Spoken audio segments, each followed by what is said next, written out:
হজের উদ্দেশ্যে মক্কাতে যাওয়ার পরে আপনাকে ৫ জনের রুমে দিয়ে দিছে না ৬ জনের রুমে দিয়ে দিছে, বা রুমটা কেন এতটা সুন্দর না, কেন মক্কার হারেম শরীফ থেকে এতটা দূরে, এই সমস্ত বিষয়গুলো নিয়ে এজেন্সির সাথে তর্ক করবেন না।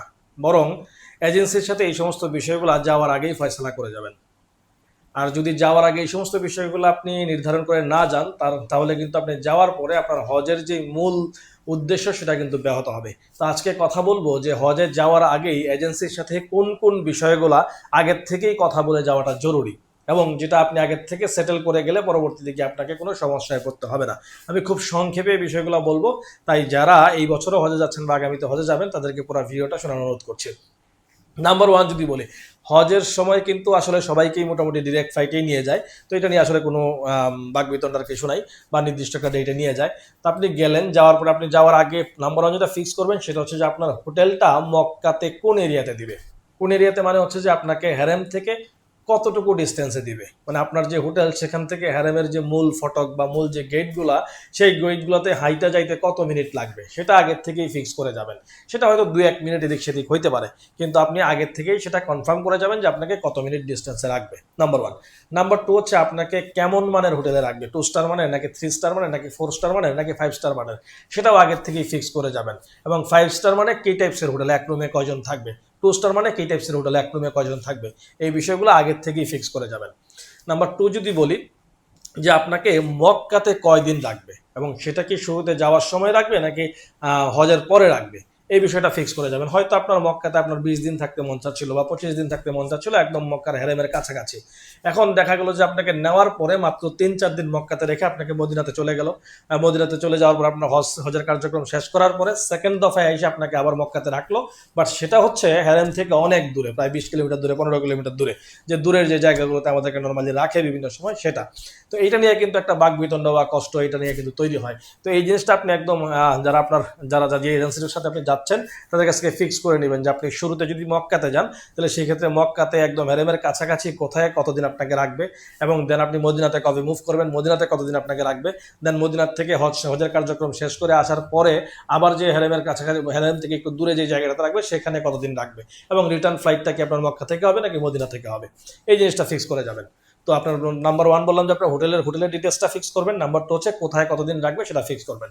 নাম্বার থ্রি যদি বলি যে মদিনাতে সেম, মদিনাতে আপনাকে কোন কোন জায়গায় রাখবে, মদিনাতে কোন জায়গায় রাখবে, মদিনাতে হোটেলটা কোন এরিয়াতে হবে বা কতটুকু ডিস্টেন্স হবে, সেই জিনিসটা ফিক্স করে যাবেন। নাম্বার ফোর যদি বলি, যে আপনাকে মক্কাতে এবং মদিনাতে উভয় জায়গাতেই অনেকে আছেন যে যেহেতু ৪০ দিন ৪৫ দিন সময় নিয়ে যাচ্ছেন, কারণ মক্কা মদিনাতে তো আপনারা বারবার যেতে পারবেন না। আপনারা যাচ্ছেন কোন কোন সাইটগুলো আপনাদেরকে দেখাবে, মানে দেখবেন যে শুধুমাত্র লিখে রাখবে যে জিয়ারা। জিয়ারা বলতে আসলে কি বোঝাচ্ছেন, জিয়ারা বলতে কি মানে একদিন শুধুমাত্র নিয়ে যাবে নাকি ২ দিন নিয়ে যাবে। অনেকের আছে যে আমি আমি এই জায়গাটা দেখবো, আমি মা হালিমার ঘর দেখবো, আমি এই এই অমুক একটা মসজিদ দেখবো, বা যে সমস্ত দর্শনীয় জায়গাগুলো আছে, আমি তায়েফে যাবো, আমি জিন পাহাড় দেখবো, এরকম অনেকের অনেক ধরনের মনের ইচ্ছা থাকে যে যেহেতু আমি মক্কাতে মদিনাতে যাচ্ছি এই জায়গাগুলো আমি দেখে আসবো। তো সেটাও আগের থেকে আপনার এজেন্সির সাথে ফিক্স করে যাবেন যে তারা জিয়ারা বলতে যেটা বোঝাচ্ছে, জিয়ারা বলতে তারা আসলে কোন কোন জায়গাগুলো দেখাবে। কারণ কিছু কিছু এজেন্সি দেখবেন জিয়ারা মানে হচ্ছে মক্কাতে একদিন মদিনাতে একদিন, মক্কাতে একদিন আপনাকে বাসে করে সবার সাথে করে নিয়ে যাবে, কাছাকাছি যে ৪-৫টা স্পট আছে সেটা দেখায় নিয়ে বিকালবেলা চলে আসবে। আবার কিছু কিছু এজেন্সি আছে আপনাকে প্রাইভেট মাইক্রোতে করে বা প্রাইভেট গাড়িতে করে আপনাকে অন্তত হজের আগে ২-৩ দিন ৪ দিন, হজের পরে ২-৩-৪ দিন, মক্কাতে ৩-৪ দিন, মদিনাতে ৩-৪ দিন, বিভিন্ন জায়গায় বিভিন্ন স্পট কিন্তু আপনাকে ডিটেলস আকারে দেখায় নিয়ে আসবে।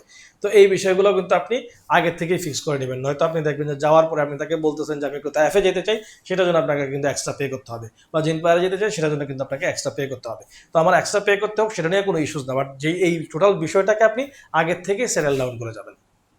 আচ্ছা, দেন যদি বলি যে আসলে খাবারের বিষয়ে, আপনারা দ্বারা অনেকে আছেন যে হয়তো আপনি দুম্বার মাংস খাইতে পারেন না বা এই ধরনের খাবার খাইতে পারেন না। তো মক্কা মদিনাতে একটা জিনিস নিয়ে অনেকেরই কমপ্লেন থাকে, সেটা হচ্ছে যে প্রতিদিন একই টাইপসের খাবার, সকালবেলা যে নাস্তা দেয় প্রতিদিনই হচ্ছে আপনার ওই যে আরবের যে সমস্ত রুটি পাওয়া যায় সেই রুটিটা দেয়, সেটা অনেকেই খাইতে পারে না। তো মাঝে মধ্যে খিচুড়ি, তো কিছু কিছু এজেন্সি তারা নিজেরা কিন্তু রান্না করে, যেহেতু ওই জায়গায় বাংলাদেশি টাইপসের রান্নাও কিন্তু পাওয়া যায়, মাঝে মধ্যে সকালে খিচুড়ি দেয়, মাঝে মধ্যে সকালে ডিম ভাজি থাকে, এরকম বিভিন্ন ধরনের ভেরিয়েশন যখন আপনার খাবারের মধ্যে থাকবে তখন দেখবেন যে ভালো লাগবে। তো এই বিষয়টাও আপনি যাওয়ার আগেই এজেন্সির সাথে কিন্তু কথা বলে যাবেন যে আপনার যদি খাবার নিয়ে খুব বেশি সেন্সিটিভিটি থাকে, তো কি ধরনের খাবার আপনাকে দিবে, কি ধরনের খাবার আপনাকে খাওয়াবে, এই বিষয়টা নিয়ে কিন্তু আপনি কথা বলে যাবেন। তো যদিও এই বিষয়গুলো ছোট ছোট ছোট ছোট কয়েকটা বিষয়, বাট এই বিষয়গুলো যদি আপনি আগের থেকেই ফিক্স করে যান, বা আপনি আগের থেকেই জানেন যে আপনাকে এই এই এই ফ্যাসিলিটিগুলো আপনার প্যাকেজের মধ্যে আছে এবং এই বিষয়গুলো নাই, তো আপনিও দিল থেকে ওইরকম ভাবেই প্রস্তুত হয়ে যাবেন যে আমাকে কিন্তু হোটেলটাতে রাখবে 20 মিনিট দূরত্বে, আমাকে কিন্তু হোটেলটাতে রাখবে 5 মিনিট দূরত্বে। আপনি যাওয়ার পরে আপনার এজেন্সির সাথে কোনো বিষয় নিয়ে কিন্তু আর বাকবিতণ্ডা হইলো না বা মনোমালিন্যতা হইলো না, বা আপনার মনের মধ্যেও আমি ঠকে গেছি, আমি জিতে গেছি, এই ধরনের কোনো চিন্তা শয়তান ঢুকাইতে পারলো না, এবং আপনি আপনার ইবাদতে খুব প্রপারলি কনসেন্ট্রেট করতে পারলেন। তো আমার কাছে মনে হয় যে এই বিষয়গুলো যদি আপনি যাওয়ার আগে সেটেল করে যান এবং যাওয়ার পরে এই বিষয় নিয়ে টোটালি কোনো মাথা ব্যথা না করেন, তো সেই ক্ষেত্রে আলহামদুলিল্লাহ আপনি যদি চান যে আপনার হজের যে আমলটা আছে আপনি সুন্দরভাবে প্রপারলি করে আসতে পারবেন। ও ফাইনালি যেটা বলি লাস্ট, সেটা হচ্ছে যে আপনাদের সাথে প্রপার কোনো গাইড বা প্রপার কোনো আলেম থাকবেন কিনা। গাইড এবং আলেমের মধ্যে কিন্তু পার্থক্য আছে।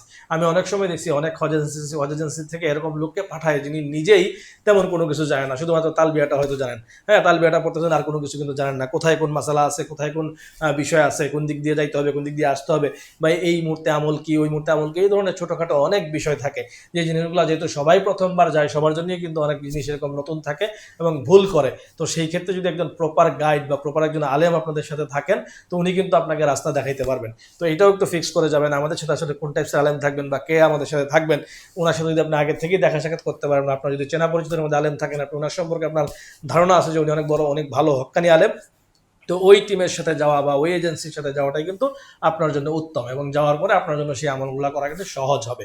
তো যে বিষয়গুলো বললাম এই বিষয়গুলোকে খুব সাধারণ মনে হলেও আমার মনে হয় যে হজে যাওয়ার আগে এই বিষয়গুলো আগের থেকে ফিক্স করে যাবেন, তাহলে আল্লাহ চাহে তো আপনাদের হজটা সুন্দরভাবে সম্পন্ন হবে। তো এতক্ষণ যারা কথাগুলো শুনলেন, রিকোয়েস্ট থাকবে চ্যানেলটাকে সাবস্ক্রাইব করার, এবং আমার এই চ্যানেলে হজ এবং উমরা সংক্রান্ত আরও বেশ কিছু ভিডিও আছে, সেগুলো দেখে আসতে পারেন। আসসালামু আলাইকুম রহমতুল্লাহি ওয়া বারাকাতুহু।